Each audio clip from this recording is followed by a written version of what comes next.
नमस्कार, आप देख रहे हैं वन उत्तर प्रदेश। मैं हूं आपके साथ ऋषभ पांडे। बुलेटिन की शुरुआत करेंगे इस वक्त के हेडलाइंस के साथ। गोरखपुर में ब्रह्मलीन महंत दिग्विजयनाथ महाराज की पुण्यतिथि पर कार्यक्रम। 7 दिवसीय पुण्यतिथि समारोह का हुआ आयोजन। मुख्यमंत्री योगी आदित्यनाथ हुए श्रद्धांजलि सभा में शामिल।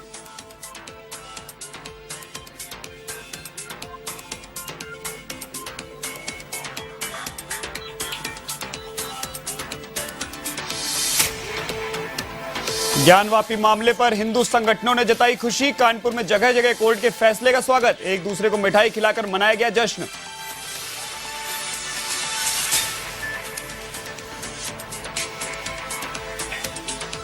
गोरखपुर सांसद रवि किशन ने किया ट्रैफिक कंट्रोल रूम का निरीक्षण। शहरवासियों से की यातायात नियमों का पालन करने की अपील। सांसद ने की यातायात के लिए चलाए जा रहे अभियानों की सराहना।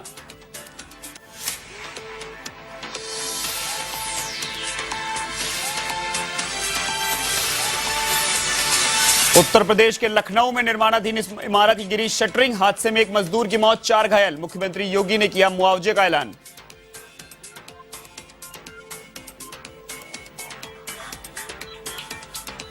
जालौन में ओला फ्रेंचाइजी दिलाने के नाम पर ठगी की वारदात। पुलिस ने 28 लाख की ठगी किया पर्दाफाश। महिला सहित 2 शातिर ठग बिहार से गिरफ्तार।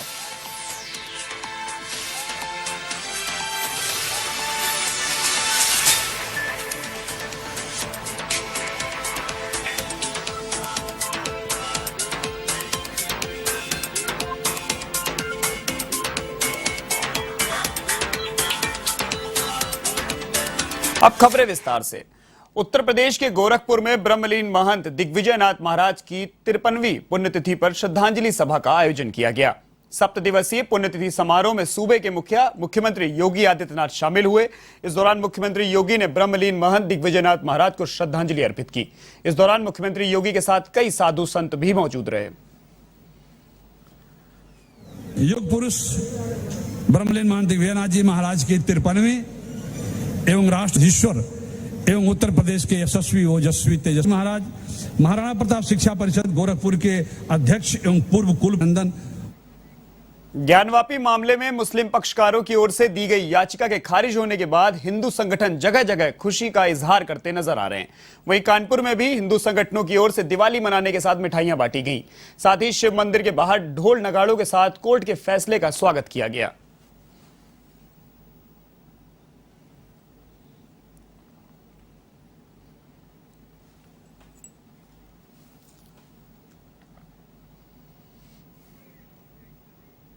लखनऊ में एक निर्माणाधीन इमारत की शटरिंग गिर गई। इसमें 5 मजदूर दब गए। मजदूरों के दबने की सूचना पर पुलिस ने उनका रेस्क्यू किया। पुलिस के अनुसार एक मजदूर की मौत हो गई है, वहीं 4 की हालत गंभीर बताई जा रही है। यह घटना लखनऊ में फॉरेंसिक इंस्टीट्यूट में हुई।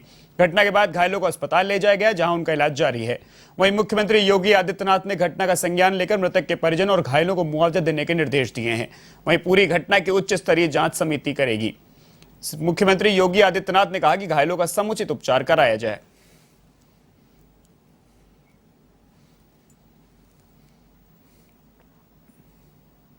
इधर लखनऊ के लेवाना होटल में आग लगने के बाद सभी होटल और अस्पतालों के मानकों को लेकर निरीक्षण करने के लिए टीम का गठन किया गया है, जिसमें सीएमओ ऑफिस से एक टीम को सभी अस्पतालों में फायर मानकों के निरीक्षण के लिए तैयार किया गया। लेकिन अब एक बड़ा खुलासा हुआ है। सीएमओ ऑफिस में ही फायर को लेकर मानक पूरे नहीं है, जबकि वहां सैकड़ों लोगों का स्टाफ कार्य करता है। इस तरह की बड़ी चूक को लेकर जब अधिकारियों से बात करने का प्रयास किया गया तो सभी लोग मीडिया से कतराते हुए नजर आए।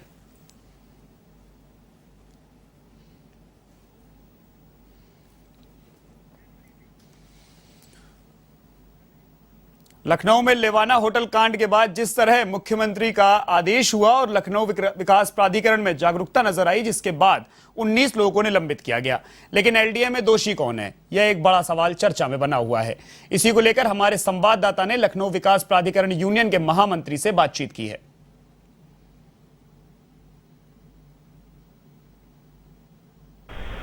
राजधानी लखनऊ की अगर हम बात करें तो लगातार जब से होटल लेवाना कांड हुआ है तो कहीं ना कहीं लखनऊ विकास प्राधिकरण लोगों की नज़रों में आ गया और जो बात की जाए तो उनमें 19 अधिकारियों को निलंबित किया गया है। इन्हीं सब बातों को लेकर हम लोग पहुँचे लखनऊ विकास प्राधिकरण के जो इस समय यूनियन है कर्मचारी संघ का, वहाँ पहुँचे और हमारे साथ इस समय जो महामंत्री हैं पुत्तीलाल सिंह जी, आइए उनसे बात करते कि यहाँ पर जो ये लगातार चल रहा है आखिर इसमें देखा जाए तो किस तरीके का विषय है, कौन से लोग दोषी होते हैं। आखिर पहले लोगों को होटल या अन्य बात किया जाए भवन का तो उनको कहीं ना कहीं परमिशन हो जाती है, उसके बाद वो लोग बाद में ये पता लगता है कि नक्शा नहीं, अवैध है, ये सब चीज़ें बातें होती हैं। इन्हीं सब चीज़ों पर आइए चर्चा करते हैं। आपका बहुत बहुत स्वागत है सर। जिस तरीके से बात किया जाए तो लगातार जो लखनऊ विकास प्राधिकरण की बात करें, बड़े बड़े होटल बन जाते हैं, सब कुछ होता है, बाद में जिस तरह की कांड या कुछ ऐसी हरकत देखने मिलती है तब लखनऊ विकास प्राधिकरण में घटना तो तब वो जागरूकता दिखती। तो आखिर ऐसा क्यों? नहीं, ऐसा ये इसीलिए है, देखिए ये सब घटनाएं और ये जो एरिया के इंजीनियर वगैरह जो होते हैं उन्हीं के जरिए से जितना है नक्शा पास होता है, सारे काम होते हैं। और वो तो इंजीनियर खुद नहीं जाते, सुपरवाइज़रों को भेज देते हैं या किसी और छोटे कर्मचारी को भेज दिया, ज़रा वहाँ जांच करके लाइए, ज़रा पता करके आइए वहाँ क्या है, कितने कमरे हैं, क्या है, किस तरह का है। तो इस तरह से होता है। अब ज़्यादा कुछ बताने पर जो है बता देते हैं, खुद जाते हैं फिर जब कोई आनाकानी करता है किसी कार्य के लिए बताने में कि वो तो इस तरह बता रहे, इस तरह बता रहे हैं।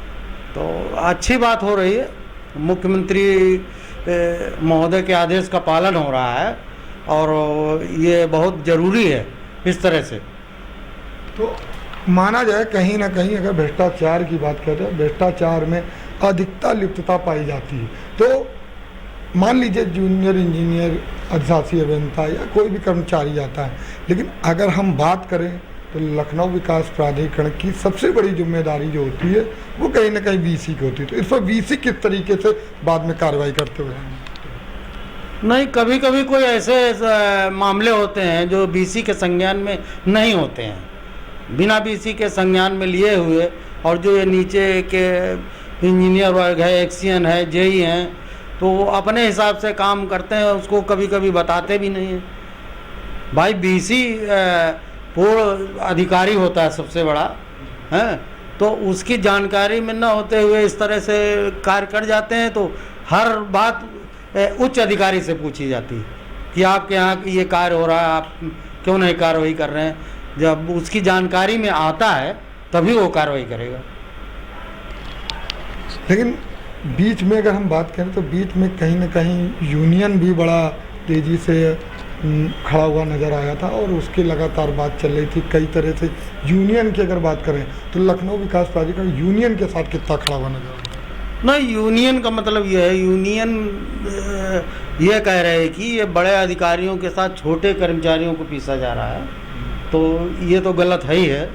भाई छोटा कर्मचारी कर ही नहीं सकता, उसको कोई पावर नहीं है, उसको साइन करने का पावर नहीं है, वो नहीं। तो इस तरह से जो है उनके साथ साथ में छोटे कर्मचारियों को भी दंडित होना पड़ता है। इस तरह से बात किया जाए तो इस समय हमने बात किया और हमारे साथ महामंत्री जी थे, उन्होंने बताया कि जो लखनऊ विकास प्राधिकरण की अगर असली बात की जाए तो उसमें कहीं ना कहीं दोषी की बात करें तो छोटे कर्मचारी दोषी ना होते हुए भी सजा भुगतते हुए नजर आते हैं, जबकि बड़े जो कर्मचारी अगर माना जाए तो जिनको आधिकारिक रूप से उनको जो है पूरी छूट होती है वो कहीं ना कहीं इस तरीके से मामले में लिप्त रहते हैं और कई बार अपने बड़े अधिकारियों तक सूचना तक नहीं देते हैं। लेकिन जब कोई बड़ा कांड हो जाता है तब इस तरीके की जब बातें होती तब लखनऊ विकास प्राधिकरण में जागरूकता होती है और तब ऐसे कर्मचारियों पर कहीं ना कहीं शिकंजा कसते हुए नजर आया जाता है।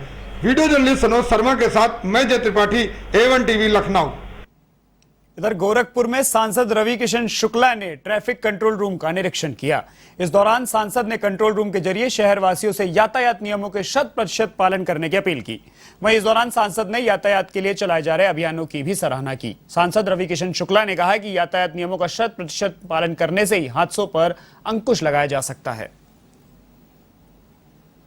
जब आप लगाते हैं तो आपके कानून का पालन करना बहुत जरूरी है, क्योंकि ये संदेशा पूरे देश इधर सीतापुर में झोला छाप डॉक्टरों के खिलाफ स्वास्थ्य विभाग सख्त रवैया अपनाता नजर आ रहा है। यहां एसीएमओ सुरेंद्र शाही के नेतृत्व में मानक विहीन Ananya hospital and maternity centre पर कार्रवाई की गई। इस दौरान एसीएमओ सुरेंद्र शाही ने अनन्या हॉस्पिटल को सीज कर दिया। साथ ही बिना फार्मासिस्ट बेची जा रही दवाओं का जखीरा बरामद किया गया।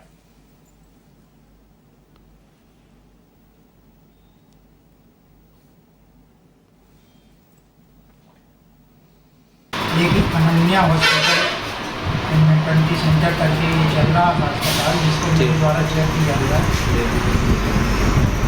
और यहाँ पर 4 मरीज भर्ती पाए गए, लेकिन कोई भी चिकित्सक के नाम पे कोई भी नकली नाम।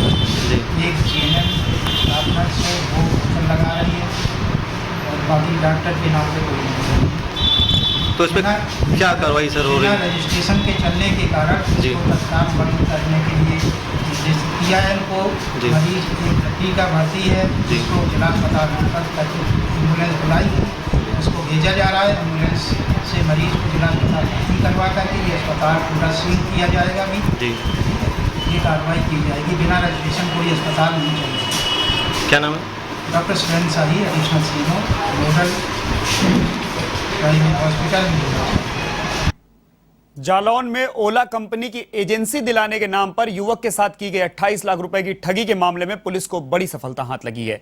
जालौन की सर्विलांस सेल और एसओजी की संयुक्त टीम ने महिला समेत 2 अंतर्राज्यीय शातिर ठगों को बिहार से गिरफ्तार किया। यह दोनों फर्जी आईडी और कॉल के जरिए लोगों को ठगने का काम करते थे। वहीं पुलिस ने आरोपियों के कई जाली दस्तावेज भी बरामद किए हैं।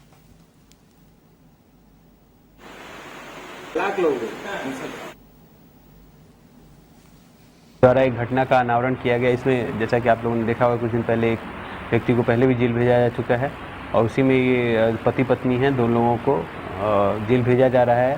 ये पूरा मामला साइबर ठगी का है, जिसमें ये लोग इनका जो ये मोडस ऑपरेंडी था, ये ओला के फ्रेंचाइजी बेचने के नाम पर लोगों से फीस डिपॉजिट कराने के लिए रजिस्ट्रेशन फीस के नाम पे पैसे ठगते थे। इसमें इन्होंने जो वादी मुकदमा है, इसमें अरुण सिंह निरंजन, जिनके तहरीर पे मैंने FIR का आदेश दिया था, तो उसमें ओला फ्रेंचाइजी के नाम पे 28 लाख रुपए इन लोगों ने ठग लिए थे। ये दोनों व्यक्ति नवादा, जिला नवादा, बिहार राज्य के रहने वाले हैं और इनका नेटवर्क कुछ इस तरह से था कि सुधीर सिंह पर गैंगस्टर एक्ट के तहत कार्रवाई की गई। उनके घर पर प्रशासन की ओर से दुग्गी पीटकर कुर्की कार्रवाई शुरू हुई। बता दें कि शासन के आदेश पर संगठित माफियाओं एवं अपराधियों के विरुद्ध अभियान चलाया गया है, जिसके बाद पुलिस अधीक्षक उत्तरी मनोज अवस्थी ने वीडियो जारी कर पूरे मामले की जानकारी दी। शासन द्वारा संगठित माफियाओं, अपराधियों के विरुद्ध चलाए जा रहे अभियान के क्रम में वरिष्ठ पुलिस अधीक्षक महोदय गोरखपुर के निर्देशन में राज्य स्तरीय माफिया सुधीर सिंह के विरुद्ध गैंगस्टर एक्ट के धारा 14(1) के अंतर्गत कार्रवाई की गई। इस कार्रवाई के अंतर्गत उनकी ग्राम चंदौली बुजुर्ग में स्थित 10 डिसमिल जमीन, जिसकी अनुमानित कीमत लगभग 2 करोड़ रुपए है, तथा HDFC बैंक असुरन में जमा लगभग 11 लाख रुपए की संपत्ति को जिलाधिकारी महोदय के आदेश से कुर्क किया गया।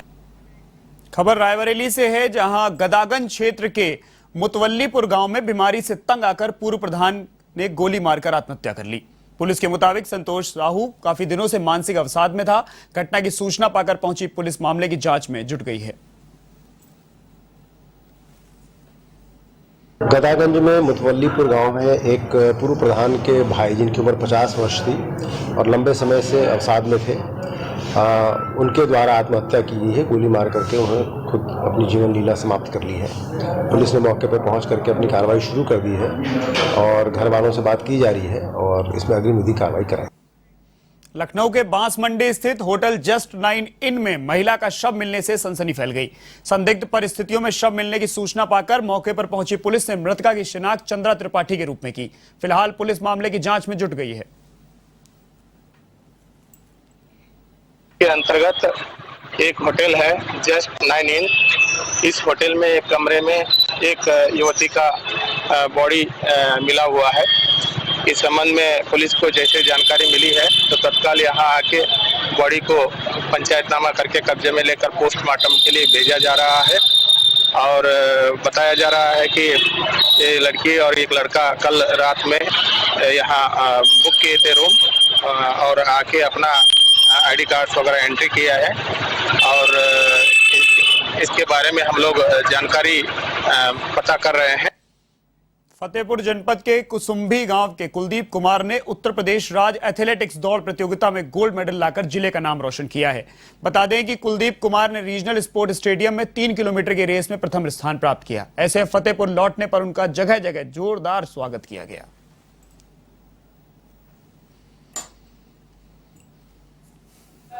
गोरखपुर ने इनको मेडल दिया, पुरस्कार दिया।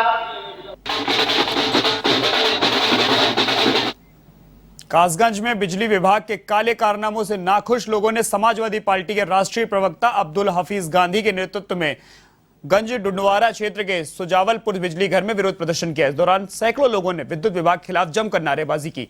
साथ ही प्रशासनिक अधिकारियों के माध्यम से प्रदेश सरकार के ऊर्जा मंत्री अरविंद कुमार शर्मा को 10 सूत्रीय ज्ञापन भेजकर समस्या समाधान की मांग की।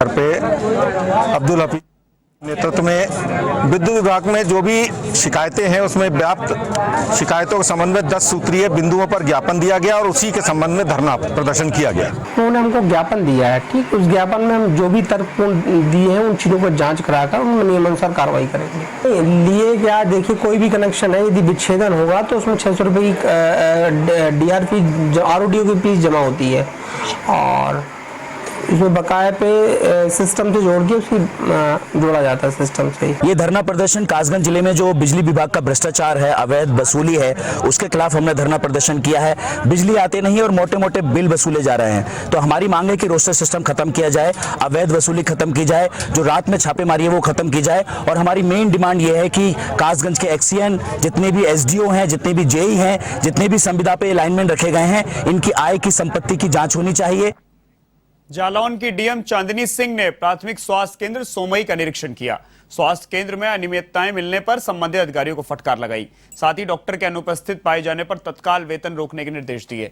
वहीं दवाइयों के स्टाफ में गड़बड़ी पाए जाने पर उसे दुरुस्त कराने के भी निर्देश दिए। बता दें कि DM चांदनी सिंह को कई दिन से सोमई PHC में चिकित्सक के अनुपस्थित रहने की शिकायत मिल रही थी। इस पर DM ने प्राथमिक स्वास्थ्य केंद्र का औचक निरीक्षण किया।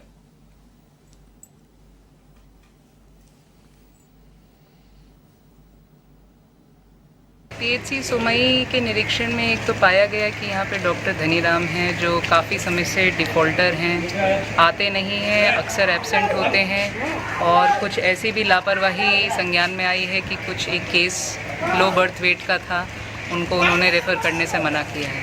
तो इसकी हम विस्तृत जांच कराएंगे और कार्रवाई करेंगे। अगर वो दोषी पाए जाते हैं तो तत्काल उनका वेतन रोका गया है। इसके अलावा यहाँ पे पानी की सप्लाई को लेके समस्या है, तो यहाँ पे जो ग्राम प्रधान है उनसे बात हो गई है, उसके लिए उपाय एक और टंकी लगाने की बात तय हो गई। बुलेटिन में फिलहाल के लिए इतना ही। देश और दुनिया की तमाम खबरों के लिए आप देखते रहिए AVN TV। नमस्कार।